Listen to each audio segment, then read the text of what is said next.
Senhores, que dia, hein? Dia de promoção no Bitcoin, $112 mil no momento que eu estou gravando esse vídeo. É até estranho falar que o Bitcoin entrou em promoção e caiu, despencou aí para $112 mil, porque durante a maior parte do tempo, $100 mil era um sonho distante aí para muitos bitcoinheiros. E agora, então, o preço do Bitcoin despencou aí, realmente com uma queda bastante expressiva. Eu já fiz um vídeo mais cedo falando sobre a queda no preço do Bitcoin, mas resolvi fazer um outro vídeo com informações adicionais aí e com a continuação dessa queda. Na verdade, o preço caiu bastante desde o último vídeo que eu gravei, inclusive. Bom, vamos falar sobre tudo isso no vídeo de hoje. Antes de começar o vídeo, eu gostaria de lembrar que nós temos uma parceria com a BIPA e você pode utilizar o cupom SATOSHI para ganhar até R$100 em Bitcoin. A BIPA é uma exchange onde você pode comprar e vender Bitcoin. Eles têm um cartão cashback em Bitcoin, várias soluções bitcoinheiras. Então, se você tiver interesse, dê uma olhada na descrição do vídeo com o link e todas as informações. Bom, então o que aconteceu aqui, né? O preço do Bitcoin realmente despencou. Eu fiz um vídeo um pouco mais cedo sobre a queda no preço do Bitcoin e a queda de vários ativos, explicando o fenômeno de flight to quality. O dólar também brasileiro disparou, né? Dólar brasileiro, não, dólar americano em relação ao real brasileiro disparou.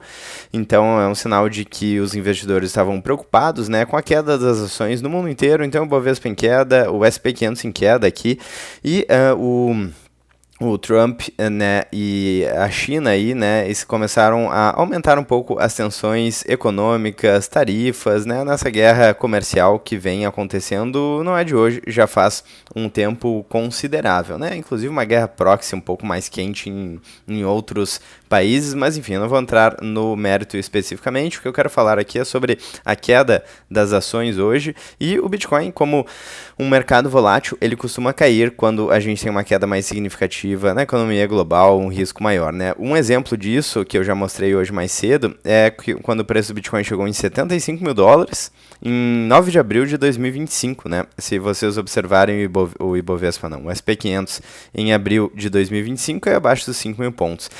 Então é muito interessante essa relação. Mas especificamente, o preço do Bitcoin caiu bastante agora, né? Até mais do que as ações, por exemplo, no mundo inteiro, né? E o primeiro aspecto que eu quero mostrar aqui, lembrando, né, claro, quase que eu esqueço de mencionar isso, o disclaimer que a gente sempre faz aqui nos vídeos do canal é que isso não é uma dica de investimentos, então a gente traz algumas informações, alguns números, alguns dados aqui e vocês que têm que tomar suas próprias decisões, certo? Então, não baseiem suas decisões apenas em um vídeo de 10 minutos aí no YouTube. Então, o que a gente traz aqui é um compilado de informações e alguns conceitos fundamentais aí para que vocês possam entender um pouco melhor o que está acontecendo na economia e no mundo. Bom, então, o que eu queria mostrar para vocês aqui, além da queda do Bitcoin, começando, a principal informação aqui, dentre algumas que eu vou trazer nesse vídeo, olha só esse candle aqui de operações liquidadas de pessoas que estavam alavancadas em Bitcoin.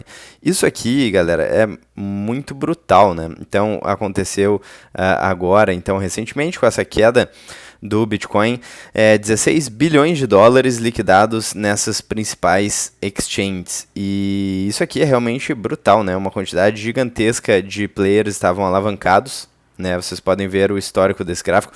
Eu vou até aumentar aqui o prazo para vocês verem quão absurdo é isso, né, em relação ao histórico.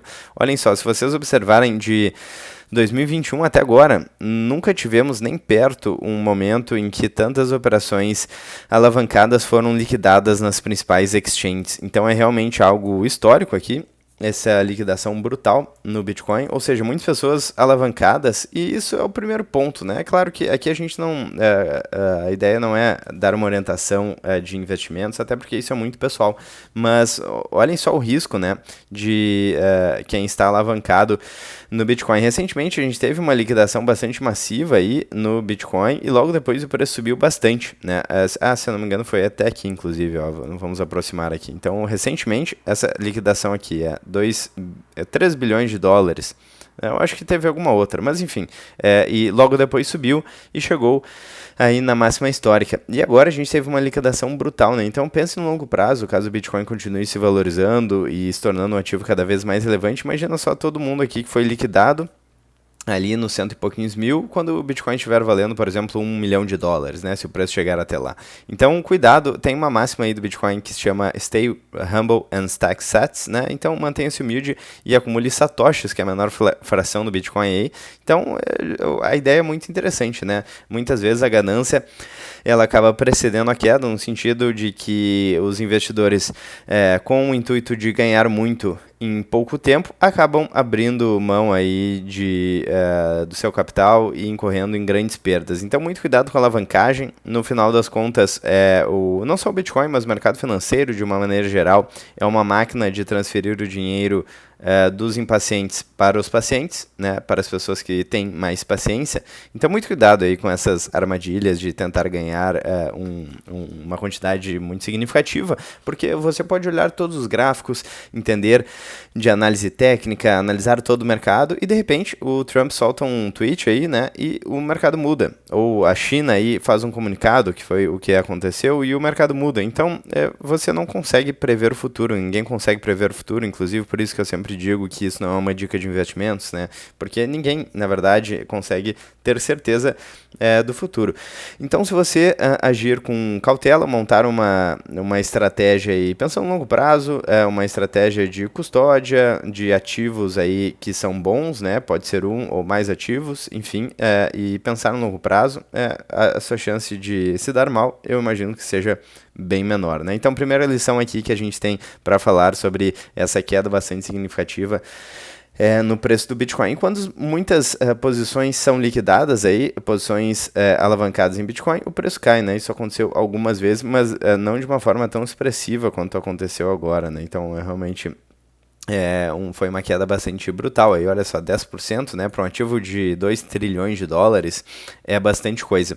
E a outra coisa que eu queria mencionar aqui é o CoinMarketCap, ou CoinMarketCrap, né, ou seja, o risco aí das shitcoins. Então, beleza, o Bitcoin caiu bastante, né, nas últimas, vamos ver, 24 horas aí, a gente tem 7% de queda em dólar no Bitcoin, só que se a gente der uma olhada aqui nas outras criptos, shitcoins, aí depende de como você quer chamar, né? Mas o fato é que o Bitcoin ele é totalmente diferente de todo o resto, até porque a escassez digital ela não pode ser replicada infinitamente, né? Sem um limite.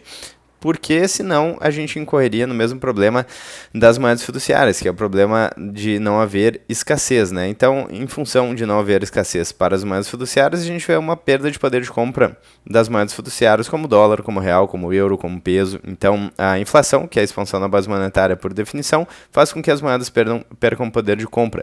E se a gente tem cada vez mais moedas, né, e digamos que a riqueza fosse distribuída em todas essas moedas, a gente teria uma inflação aí de moedas, né? Mas isso não acontece porque, na verdade, o Bitcoin é o ativo que se propõe, de fato, mudar aí o sistema financeiro global. Enquanto que a maior parte das outras criptomoedas, muitas não têm nenhuma utilidade muito concreta, né? A blockchain, que é a tecnologia por trás do Bitcoin, é algo muito caro, é algo muito difícil de ser utilizado. Então, só vale a pena utilizar essa tecnologia para algo que realmente é necessário, como um dinheiro, né? A base de um novo sistema financeiro global que vai mudar aí significativamente a história da humanidade, que é a proposta do Bitcoin. Então, para isso, vale a pena usar a blockchain. Agora, para joguinhos, para figurinha de macaco e tal, não entendo que seja tão relevante usar uma tecnologia tão cara e tão barata. É tão cara e tão barata, não tão cara e tão lenta, enfim, que é tão custosa de utilizar, né, validações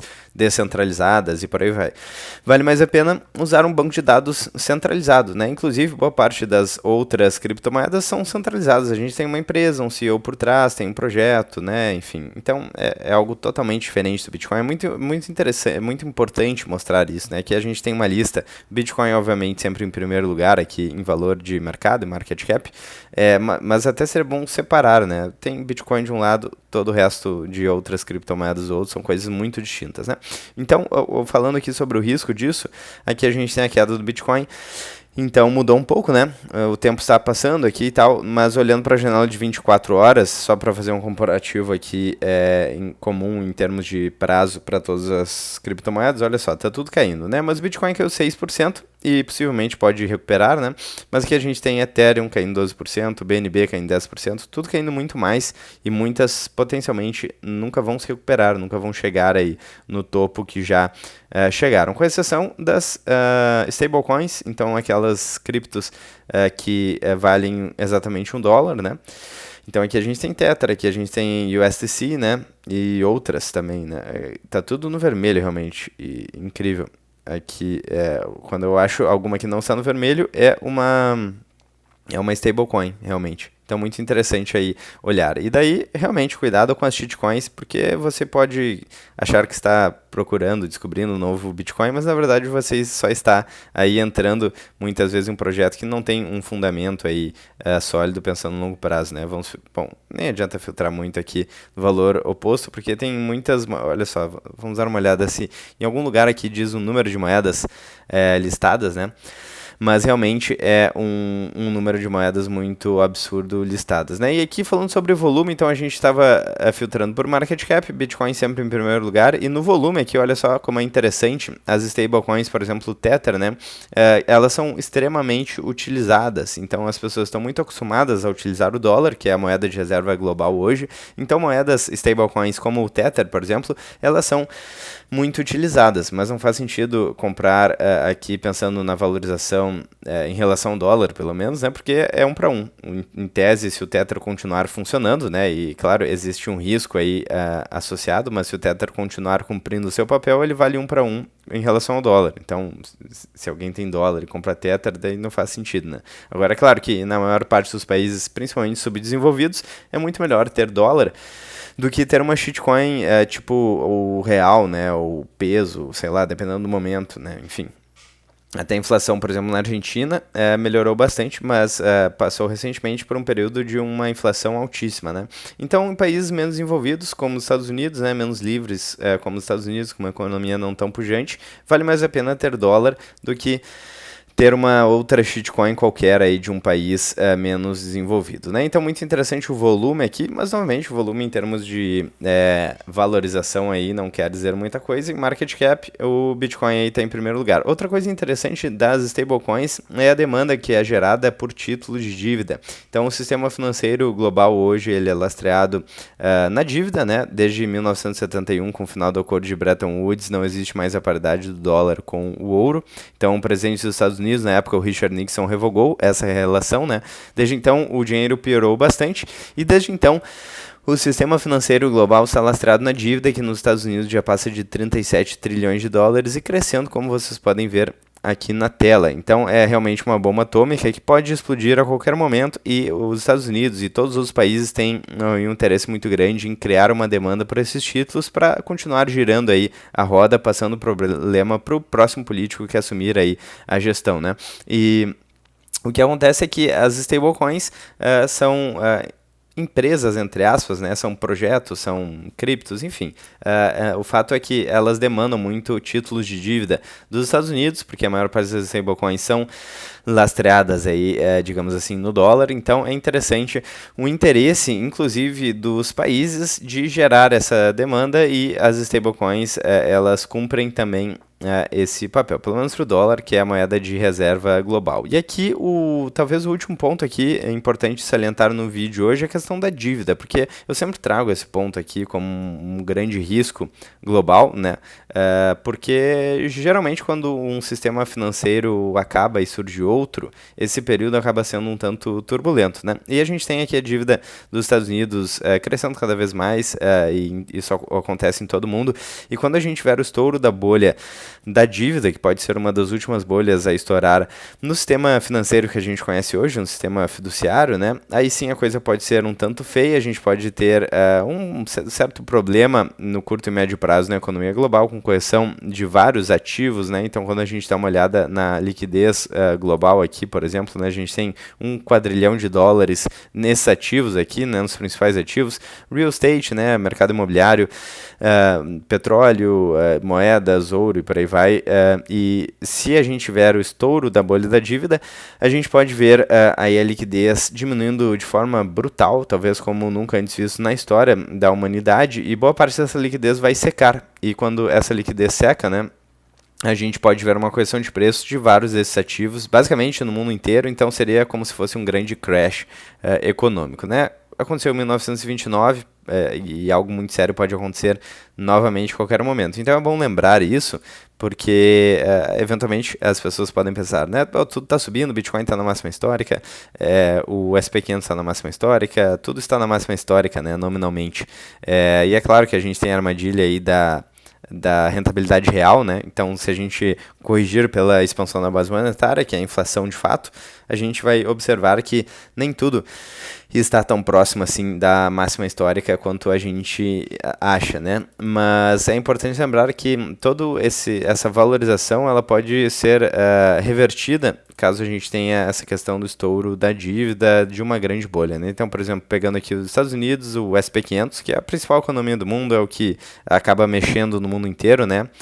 Então a gente vê uma valorização de quase 800% em dólar e a gente pode ver uma correção caso a gente tenha um problema, um crash financeiro mais grave, seja por N motivos, com o estouro da bolha da dívida ou com catalisadores, né? Eventualmente a gente acaba relacionando algum catalisador. Então, por exemplo, se a gente tiver algum conflito global grande, a gente pode ter aí um problema financeiro muito grave que pode desencadear o estouro da dívida, e daí muitas pessoas vão lembrar como a crise de um grande conflito, né? Mas, na verdade, os pilares do sistema financeiro global já estavam podres, digamos assim, e eventualmente iam colapsar e só precisava ali do estopim do catalisador. O bom é que a gente tem já algumas alternativas para o novo sistema financeiro global, obviamente Bitcoin sendo uma delas, né? A gente tem o ouro também, que está muito próximo da máxima histórica. Enfim, são ativos que são escassos, que não dependem aí, que a escassez no caso do ouro é física, do Bitcoin depende do seu protocolo, mas que ativos que não dependem da vontade aí de políticos e burocratas. Enfim, a gente vai observar no futuro o que vai acontecer, mas é muito interessante esse momento que a gente está vendo, e com certeza eu vou manter vocês informados aí sobre novas notícias. Um dia realmente histórico, aí uma grande promoção no preço do Bitcoin. Eu quero saber a opinião de vocês. Será que vai cair ainda mais? Ou será que tivemos uma grande promoção passageira e agora o preço vai voltar a subir, chegando em 150 ou 200 mil dólares, que são algumas projeções de alguns analistas, algumas análises financeiras colocam aí como projeção para este ciclo ainda do preço do Bitcoin, 150 a 200 mil dólares. Então quero saber a opinião de vocês, o que será que vai acontecer, ou será que começou a corrigir já? Enfim, fiquem à vontade na seção dos comentários então.